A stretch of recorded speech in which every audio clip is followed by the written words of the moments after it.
Welcome back. Now, this story is truly amazing. Rachel O'Donnell was told for years she would never be a mum due to a serious case of polycystic ovary syndrome.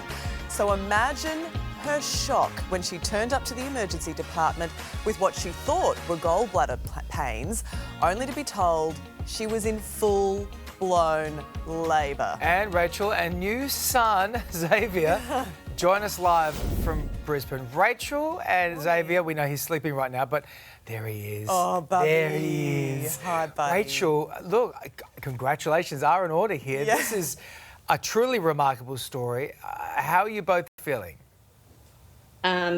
Exhausted. A little shattered, but it's still a bit surreal, actually.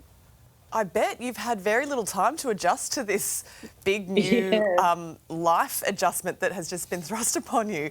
You initially thought you had gallbladder pains when you went to the hospital. Take us back to the day of Xavier's birth. How did you react when you were told that you were having a baby? Disbelief.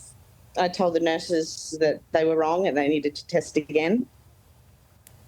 And turns out they weren't. So... So obviously then you're in labour, you're going in the hospital to have a baby. How do you break the news to your partner?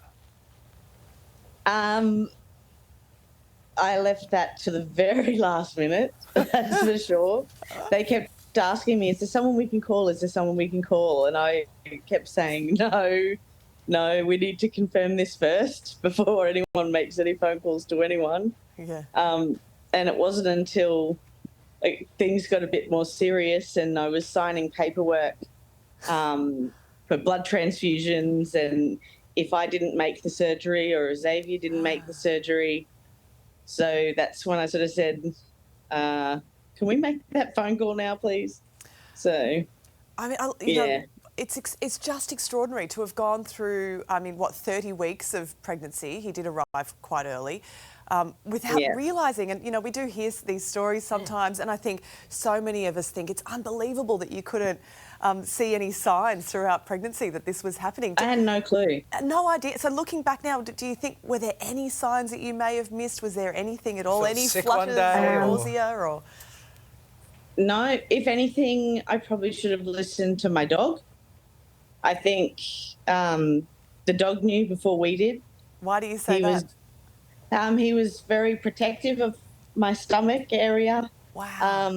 My partner wasn't allowed to, put his hand around my waist.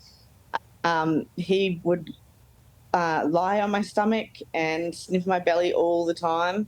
And I just thought he was just being an annoying puppy. But I think maybe he was sort of telling us something else. Oh, we don't deserve dogs. That's amazing. I mean, and he literally is like Xavier's best friend. Like, you can see he's sitting right beside us right now. Wow. Well, you know, I mean, he won't leave Xavier's side. I guess adding to the surprise for you too is that you were told that you would never fall pregnant. How did it feel for you? I mean, such a rush of emotions when you're told this news, but you must have felt like it was a miracle. Yeah. Yes, now. At the time, it was... I don't even really know how to comprehend at the time. It was a lot at once. So, yeah. It was a bit overwhelming. It is, and we can sense that in you too. I mean, I know that we're here on national TV saying, tell us what happened. And I know that you still don't quite really know, and it's a shock, and you're still processing it as well. So, and we do appreciate that. Babies are a shock when you've had 9 months to prepare for them. So I know, right? And that's what I've been trying to sort of say to myself. People have 9 months to prepare for this. We had an hour. Yeah. So, oh my goodness. Oh my goodness. Well, I think you're doing amazingly well. But let's go back. I mean, it was 30 weeks that Xavier was born. Had a bit of a rough start when he came into the world. So let's talk us through when he's born. What happened? His heart rate was dropping pretty badly to the point where it was nearly stopping. So it was a rush to get him out. And then he needed to be resuscitated for the first 15 minutes of his life. But fortunately, he pulled through and was taken straight to the special care unit at the Royal Brisbane. Well, they where do it. He spent most of his time. They do it while I was in recovery as well. They are phenomenal. Yeah, they're amazing there, aren't they? You must be so grateful for the care Yeah. you've had there. Yeah, and he's also a part of a new program because he technically should still be in hospital. But they have a new program called the Neo Home program. And because of my surgery, I couldn't drive. And I was checked out of hospital, but Xavier was still in hospital. So it was tough to try to get up to see him, organising lifts and getting home as well. So with the new program, he has nurses that come to visit him every day.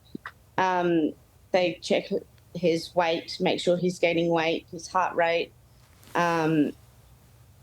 just all of his vitals to make sure that he's developing the way he's supposed to be, but we get to do it in the comfort of our own home. Well, Rach, Which is amazing. It is an amazing thing, and they do incredible work in the hospital there. And look, congratulations. Surprise. Amazing. Thank you. Go well. But what a wonderful surprise he is. And please stay in contact with us. We want to know how Xavier's travelling along and how you're going too. The viewers at home would love to know. And your dog. We want to know to make sure the dog is still guarding Xavier for a few years to come. Thanks, Rach. May you get some rest soon. Thank you, Rachel. Oh, what an amazing story. It's unbelievable, isn't it? I know. Imagine having no prep time at all. Just great. And great that the baby's healthy. Yeah, no, he's doing well. Hey there, Today fans. Sarah and... What's my name again? Oh my God, Carl. Hey, thanks for watching our YouTube channel, though. Subscribe now for more news, special reports, and amazing Aussie stories. And Carl misbehaving, Whoa, of course. that never happens. Always happens. What's she talking about?